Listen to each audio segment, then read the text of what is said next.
Hello प्यारे दोस्तों, इस वीडियो में हम लोग टेंसर अलजेब्रा की अगली वीडियो में हम बात करते हैं यार कॉन्ट्रैक्शन। ठीक है यार। तो यहाँ पर हम जानेंगे कि कॉन्ट्रैक्शन क्या होता है और इसको कैसे अप्लाई करते हैं और इसका यूज़ क्या है। देखो साहब, कॉन्ट्रैक्शन का यूज़ होता है इनर प्रोडक्ट के। जब आप पढ़ोगे, अभी आप पढ़ोगे इनर प्रोडक्ट, तो इनर प्रोडक्ट में कॉन्ट्रैक्शन एक चीज़ होती है जो कि लगती है। तो क्या होता है कॉन्ट्रैक्शन, उसका मतलब ज़रा समझते हैं। कॉन्ट्रैक्शन का वर्ड ही मतलब कोई चीज़ कॉन्ट्रैक्ट कर जाना, कोई चीज़ कम हो जाना। और इसको ऐसी भाषा में समझाइए कोई चीज़ कम हो जाए। तो कहने का मतलब, मान लो आपके पास कोई टेंसर है, ठीक है। मैं इसको जरा अंग्रेजी लिख दो एक minute. This a process when applied to a tensor of type R comma S, ठीक है, gives a tensor of type R minus one comma S minus one, that is R. और गिवन क्या है, R S greater than equals to zero. अब जरा समझो साहब कि कॉन्ट्रैक्शन का मतलब ये समझो कि ये कोई चीज़ होती है, ये कोई तरीका होता है, या ये कोई प्रॉपर्टी होती है, या कोई मेथड होता है, कुछ भी होता है। मान लो कि जहाँ पर अगर मैं किसी टेंसर में अप्लाई करता हूँ, तो इसको अप्लाई करने से उसकी जो ऑर्डर है, उसके ऑर्डर में एक कमी आ जाती है।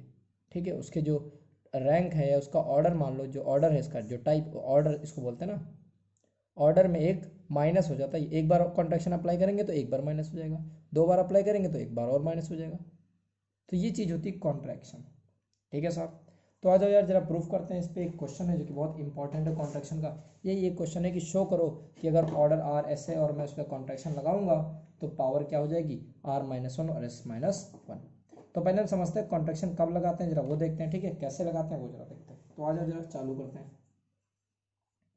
ठीक, तो एक थ्योरम है बच्चे, जरा ध्यान दो।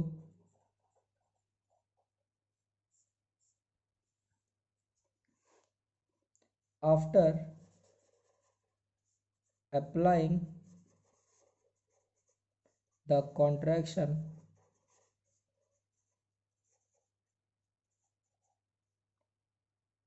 one time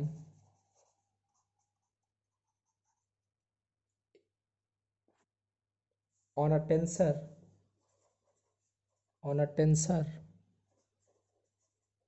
of type r comma s, ठीक है, we get a tensor of type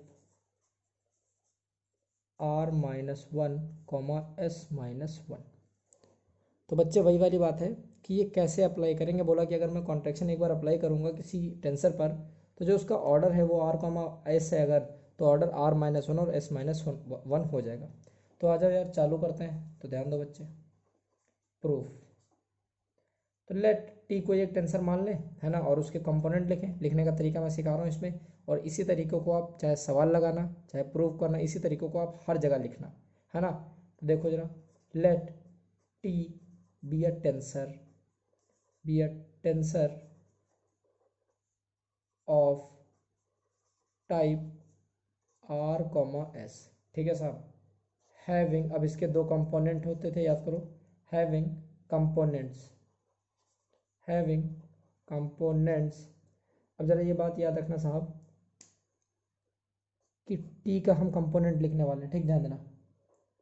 I one I two dash dash dash कहाँ तक, आई आर तक। क्यों? क्योंकि ऊपर क्या, पहला क्या कॉन्ट्रा वाला बताता, दूसरा क्या को वाला। तो ऊपर क्या लिखा, आर, और नीचे कितने लिखना, एस। तो J one J two dash dash dash कहाँ तक बोलो, जे एस तक। ठीक है साहब। तो ये आपका एक कंपोनेंट हो गया किसका, टी का। और किसके रेस्पेक्ट, दो बात लिखते हैं फिर से समझना। Let T be the tensor of type this having component this relative to, relative to basis, एक बेसिस मान लेंगे, दैट इज ई आई। ठीक है, एंड अब डैश वाला लिखेंगे। और दूसरा एक है देखो, and T I one dash I two dash I three dash dash dash करते करते आई आर तक। और यहाँ पे J one dash J two dash J three dash करते करते कहाँ तक, जे एस तक। ठीक है यार। तो ये हम लिख दिए, ये पूरी कहानी हो गई। समझ में आई बात। और चूंकि आपने बोला कि टी एक टेंसर है, तो अगर टी टेंसर है तो साहब ठीक उसको लिख लें and basis and this relative to, पूरा इसको कर दें हम जरा, रिलेटिव टू बेसिस डैश है ना, तो साहब ई आई डैश, ठीक है, relative to basis E I dash. और चूंकि बच्चे जो आपका टी है वो आपका क्या है, टेंसर है ना, relative to basis of V, इसको भी लिखो क्यों, वी वेक्टर स्पेस है। अच्छा, अब चूंकि टी आपका क्या है, वेक्टर है, टेंसर है, सॉरी क्या है, टेंसर है, तो इसका लॉ ऑफ ट्रांसफॉर्मेशन भी तो लिख सकते हैं। तो so the law of transformation can be written as, मैं सीधे लॉ ऑफ ट्रांसफॉर्मेशन लिख रहा हूँ, ध्यान देना। तो डैश वाला T I one dash I two dash I three dash करते करते कहाँ तक है, I R dash, J one dash J two dash J three dash करते करते कहाँ तक, जे एस डैश बराबर। ध्यान देना, इसी में आप समझ लो पूरा का पूरा टेंसर लॉ ऑफ ट्रांसफॉर्मेशन कैसे लिखते हैं और कौन कौन सी, ये जो लाइन लिखा है ये आपको हर जगह लिखना है, ये आपको हर जगह लिखना है इतनी चीज़ें, ठीक। तो दिस बराबर, अभी किसके बराबर है, आ जाओ लिखते हैं। तो पी आई वन वाले को पहले लिखते हैं, तो आई वन डैश ऊपर है ना, तो डैश ऊपर है तो ऊपर डैश लिख दिए, और नीचे क्या आई वन। फिर आई टू के लिए लिखेंगे, तो आई टू डैश ऊपर है तो ऊपर, और नीचे क्या आई टू। फिर आई डैश थ्री लिखेंगे और आई थ्री नीचे, करते करते कहाँ तक बोलो, आर तक sir, I dash are I R वाले ख़त्म। अब जे वाले स्टार्ट करेंगे, तो जे वन डैश नीचे है तो जे वन डैश नीचे लिख दिए, ऊपर क्या लिख दिए, J one. P J two dash नीचे है, ऊपर क्या लिख दिए, जे टू, करते करते कहाँ तक बोलो, पी जे एस डैश नीचे और ऊपर जे एस, ठीक है साहब, इतना लिख दिए, है ना। ये तो हमारे पी वाला टर्म हो गया। और यहाँ पर क्या, आई वन आई टू कहाँ तक बोलो, आई थ्री और आई आर, ठीक है बच्चे। और यहाँ पे क्या, J one J two J three dash dash dash कहाँ तक, जे एस तक। तो ये लॉ ऑफ ट्रांसफॉर्मेशन लिखे। अब जरा मेरी बात समझना यहाँ से ध्यान से बच्चे, हम एक चीज़ करने वाले हैं, जरा ध्यान देना कि जे थ्री की जगह, जे थ्री डैश की जगह हम J two I two dash put कर दें, ठीक है यार। आप बोलोगे हमसे कि सर हम जे थ्री डैश की जगह ही आई टू डैश पुट क्यों करें, हम जे फाइव डैश की जगह जे फोर डैश क्यों ना पुट करें। हम कहीं भी कुछ भी पुट कर सकते हैं, हमें जिस हिसाब से बनाना हम उस हिसाब से, बस एक चीज़, एक तरीका देख रहे हैं कि एक बार शुरुआत कर रहे हैं तो हम कैसे शुरुआत कर सकते हैं, तो वो तरीका बस समझो जरा। अच्छा, एक बात याद रखना बच्चे, मैंने आपको बताया था एकदम शुरुआत में कि जब आप ये चेंज करते हो आई के जे कुछ भी चेंज करते हो, तो चेंज करने का एक रूल था कि अगर ये डमी होगा, अगर ये डमी इंडेक्स होगा तो आपको सिर्फ जहाँ चेंज करो वहीं करना है, लेकिन यदि ये डमी नहीं है तो आपको हर जगह चेंज करना पड़ेगा। अब भूल गए सर डमी क्या था बच्चे, डमी का मतलब कि अगर ये दो बार रिपीट करे, अगर जे वन डैश लिखा ना, हाँ अगर जे वन डैश नीचे लिखा है तो ऊपर भी कहीं जे वन डैश दोबारा आना चाहिए। तो आ रहा है क्या सर, इधर तो नहीं आ रहा है। अच्छा, हम चेंज किसको कर रहे हैं, जे थ्री डैश, कहाँ हो तुम जे थ्री डैश, सर यहाँ पे एक और लिख लो तो दिखेगा, चलो एक और लिख लेते हैं। तो ये जे थ्री डैश और ये क्या हो गया, जे थ्री। तो जे थ्री डैश की जगह हम पुट क्या करते हैं, आई टू डैश। अच्छा एक बात बताओ, क्या जे थ्री डैश और कहीं आया है, नहीं आया है। तो मतलब जे थ्री डैश अगर कहीं और नहीं आया तो इसका मतलब बच्चे ये डमी नहीं है, तो तुमको जे थ्री डैश की जगह तुमको क्या पुट करना पड़ेगा, इधर भी चेंज करना पड़ेगा, आई टू डैश। तो अगले लाइन में यहीं पे लिखूंगा, जरा ढंग से देखना और उसके बाद हम बताते हैं, ठीक। जरा समझना क्योंकि चूंकि ये थोड़ा सा बड़ा है तो इसको ध्यान दो, ठीक। बड़ा क्या, बस यही एक था समझने वाला जो मैं बता रहा हूँ। अब जरा ध्यान देना, मैं लिखने वाला हूँ आगे। तो T I one dash I two dash, मोटा चल रहा है ये, दिखेगा नहीं इससे, एक मिनट गुजरा, आई टू डैश करते करते करते कहाँ तक, आई डैश आर तक। अच्छा नीचे ध्यान देना, J one dash J two dash, और जे थ्री डैश की जगह हमें क्या पुट करना है, आई डैश टू, ठीक है। का डैश डैश करते करते जे डैश एस तक, ठीक। आगे बढ़े तो यहाँ पर वन वाले में तो आई वन वाले में तो कहीं चेंज करना ही नहीं कुछ, बोलो, तो इसको अपन लोग लिख लेते हैं। तो P I one dash I one. अच्छा आई टू को भी हम हटा देते हैं, अभी हम बाद में लिखेंगे, अभी हम नहीं लिख रहे हैं, बाद में लिखेंगे, देखना हम कब लिख रहे हैं, अभी हम इसको छोड़ रहे हैं, ठीक ध्यान रखना। तो आई थ्री डैश आई थ्री करते करते करते आपने आई डैश आर लिख दिया और आई आर लिख दिया। अभी मैंने बच्चे इसको नहीं लिखा है। अब हम जरा इसको जे वाले उठाते हैं, तो P J one P J one dash, ठीक है, और पी जे टू और जे टू डैश, ठीक है। अब उठाते हैं, अब इसको यहाँ मल्टीप्लाई कर दें। तुम हमसे गुस्सा तो नहीं हो यार, क्या फ़र्क पड़ेगा, चाहे यहाँ रखो चाहे यहाँ रखो, मल्टीप्लाई में ही तो है बच्चे।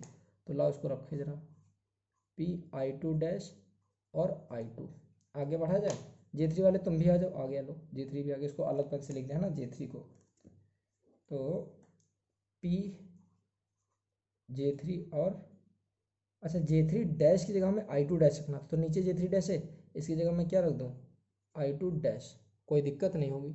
नहीं है सर, बढ़िया। आगे बढ़े, फिर पूरा चीज़ जो जैसे लिखा था वैसे लिख दिए। पी जे फोर आ जाएगा, जे फोर डैश आ जाएगा, करते करते क्या, पी सर जे एस आ जाएगा और जे डैश एस, और यहाँ पे क्या, T I one I two dash dash कहाँ तक, आई आर तक, और नीचे क्या, J one J two dash dash कहाँ तक, जे एस तक।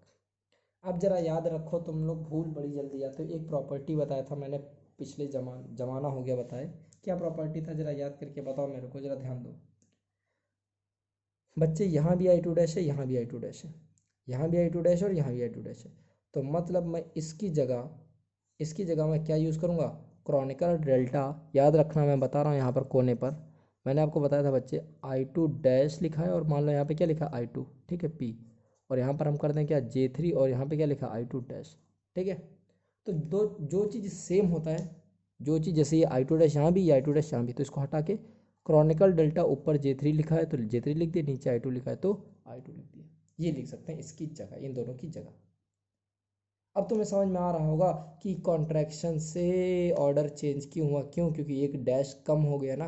हम ऑर्डर जब लिखते थे तो ऊपर डैश गिनते थे, यार अब तो एक डैश कम हो गया ना आई टू डैश, अभी जब ये कन्वर्ट हो जाएगा तो ऑर्डर एक कम हो गया, नीचे में भी तो एक डैश कम हो जाएगा ना, तो नीचे वाला भी। अब समझ में आ गया होगा मैं क्या कहना चाह रहा हूँ। आगे बढ़ते हैं जरा, इसको हम जरा सिंप्लीफाई करके लिखते हैं फिर से वही चीज़। अब मैं इधर चलो लिख देता हूँ एक बार, तो T I one dash I two dash I three dash करते करते कहाँ तक, आई आर डैश, और यहाँ पे बोलो J one dash J two dash I two dash, J three की जगह आई टू डैश है ना, करते करते जे एस डैश बराबर, ये देखो P I one dash I one, P I two को तो हटा दिए थे यहाँ से, आई थ्री डैश और आई थ्री, करते करते कहाँ तक बोलो, पी आई आर डैश और आई आर। फिर बच्चे यहाँ पे क्या लिखेंगे हम, अब बाकी जे वाला चालू करें, तो पी जे वन और J one dash, P J two और जे टू डैश, ठीक है। और अपन क्या करते हैं कि जे थ्री डैश वो सब बाद में लिखेंगे, पी जे एस और जे एस डैश, और जो बीच में बच गया था हमने लिखा था ना यहाँ पे, जो बीच में दो टर्म लिखे थे अभी पीछे, तो क्या लिखे थे यार, अरे यार यही तो लिखा था, पी आई टू डैश और I two P J J two dash की जगह हमने आई टू लिख दिया था, आई टू डैश, और यहाँ पे क्या लिख दिया था जे थ्री। बोलो, ये तो था सब कुछ। मतलब हम ये कह रहे हैं बच्चे कि अपन इसकी जगह, इसको जब सॉल्व करेंगे, हमने बोला था ना, तो इसकी जगह हम लोग क्या लिखेंगे बोलो, हमने बोला था क्रॉनिकल डेल्टा जे थ्री और आई टू, बाकी वही चीज़ वैसे लिख दो, I one I two dash dash कहाँ तक, आई आई वन आई टू कहाँ तक, आई आर तक, और J one J two dash dash कहाँ तक, जे एस तक, ठीक है। अब अगर मैं बोलूँ तुमसे कि पुट करो जे थ्री बराबर आई टू, मतलब जे थ्री की जगह आई टू पुट कर दो। अगर बच्चे मैं जे थ्री की जगह आई टू पुट करूँगा तो क्या जे थ्री डमी इंडेक्स है, हाँ है, क्यों, क्योंकि जे थ्री यहाँ भी और जे थ्री यहाँ भी होगा, तो डमी इंडेक्स है, तो कोई दिक्कत ही नहीं, कहीं कोई चेंज करने की ज़रूरत ही नहीं है। बोलो यार, तो आ जाओ बस लिख देते हैं, वैसे ही काम खत्म। तो लास्ट वाली लाइन में लिख रहा हूँ, टी आई वन डैश, इसको देखना, और यहाँ पे क्या, J one dash I two dash I three dash, करते करते करते आई आर डैश, और यहाँ पे J one dash J two dash I two dash, करते करते जे एस डैश बराबर P one I one dash I one, P I three dash I three, करते करते P I R dash I R, P J1 J1 dash, P J2 dash. ठीक, करते करते कहाँ तक, पी JS और JS dash. अब बच्चे एक बात बताओ, J3 की जगह अगर मैं I2 पुट कर दूंगा तो ऊपर भी I2 नीचे भी I2, बोलो। और आप जानते हो कि क्रोनिकल डेल्टा अगर ऊपर और नीचे सेम है तो इसकी वैल्यू क्या होती है 1, और अगर अलग अलग है तो 0। हमने सेम पुट कर दिया तो इसकी वैल्यू 1 हो गई, 1 मल्टीप्लाई हो गया, कोई फर्क नहीं पड़ा। तो TI1 I2 डैश डैश कहाँ तक, IR तक, और यहाँ पे क्या J1 J2 डैश डैश कहाँ तक, JS तक। मैंने बोला था आपको क्या बच्चे कि जब डमी इंडेक्स होता है तो मुझे कहीं और चेंज करने की ज़रूरत नहीं है, बस मैं एक ही साइड चेंज करूँगा। जैसे हमने क्या यहाँ पे J3 की जगह I2 पुट किया था ना, तो यहाँ भी I2 पुट कर देते हैं, एक ही साइड करेंगे, इधर चेंज करने का हमें कुछ ज़रूरत नहीं है। अब जरा एक बात देखो, जैसा ये है वैसा ये दिख रहा है, डैश का बिना डैश में दिख रहा है। तो अगर मैं बोलूँगा ये क्या हो गया, this is law of transformation, law of transformation, बोलो। और इसका ऑर्डर बता दो यार, या फिर ऑफ टाइप बता दो, नहीं याद है। अरे यार मैंने क्या बोला था टाइप बताने के लिए, डैश ऊपर कितने हैं, नीचे डैश कितने हैं, तो चलो गिनो 1 3 4 5, मतलब एक कम है बस, आर में एक कम है, तो R-1 2 वाला नहीं है ना। वैसे ही नीचे कितने डैश हैं, J1 J2 dash J3 dash तो है नहीं सर, मतलब S टोटल होने चाहिए, लेकिन एक बीच वाला J3 गायब है, तो S-1। समझ में आई बात। तो साहब यही आपका होता है कॉन्ट्रैक्शन, क्लियर बात। अब एक छोटा सा टॉपिक और बचा था, inner product space, sorry inner product space बोल रहा हूँ, तो एक चैप्टर ये पूरा अलजेब्रा में, सॉरी एक और बचा था बच्चे हमारा, एक छोटा सा उसको सुन ही लेते हैं, बस सुन लो और कुछ नहीं। उसमें आपका जो प्रोडक्ट वाला बताया था ना मैंने, इनर प्रोडक्ट है ना, मैंने बताया था आउटर प्रोडक्ट, और एक बच गया था टॉपिक इनर प्रोडक्ट। तो इनर प्रोडक्ट में कोई खास नहीं है, कुछ भी नहीं है, बस ये समझ लो कि कॉन्ट्रा वेरिएंट का हम कोवेरिएंट के साथ जब प्रोडक्ट लेते हैं है ना, तो जिसमें कुछ ना कुछ सफिक्स कॉमन, चलो हम लिख लेते हैं पहले डेफिनेशन फिर बताते हैं, एक minute. The product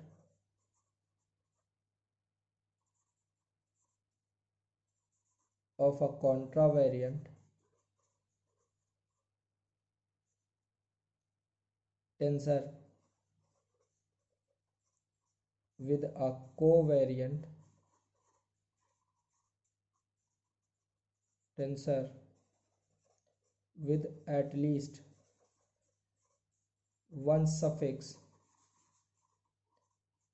in common, ठीक है, is known as their inner product. अब जरा समझो मैंने क्या बोला यार, प्रोडक्ट करना है तुमको तो प्रोडक्ट के लिए कम से कम तुम्हें 2 नंबर तो चाहिए ही होगा ना भाई, बोलो। बिल्कुल। तो यहाँ पे 2 टेंसर कौन से हैं, एक आपका कॉन्ट्रा वेरिएंट बोला है और दूसरा आपका क्या बोला है, एक आपसे कॉन्ट्रा बोला और दूसरा क्या कोवेरिएंट बोला है। तो अगर एक आई जे मान लें और दूसरा एक क्या मान लें, जे के मान लें, tensor with a covariant with at least one suffix, कम से कम एक सफिक्स भी कॉमन होना चाहिए। देखो यहाँ पर क्या बच्चे, यहाँ पर आई है, यहाँ पर जे है और यहाँ भी तो जे है, कॉमन है कि नहीं। तो इसको अपन क्या बोलते हैं भाई, इनर प्रोडक्ट। ठीक है साहब, बोलो कोई दिक्कत। और दूसरा डेफिनेशन भी है कि साहब इनर प्रोडक्ट को समझ लो कि product of two tensor is the outer product followed by contraction. मतलब क्या करो कि 2 प्रोडक्ट का पहले आउटर प्रोडक्ट ले लो, आउटर प्रोडक्ट मतलब चुपचाप वैसे ही मल्टीप्लाई कर दो और उसके बाद कॉन्ट्रैक्शन लगा दो। ठीक, कॉन्ट्रैक्शन मतलब कम कर दो। तो यही छोटी सी बात थी भाई, हो गया। अगले वीडियो में आगे की बात करेंगे, तब तक के लिए अगर अच्छा लगा तो please like share and subscribe. Thank you class.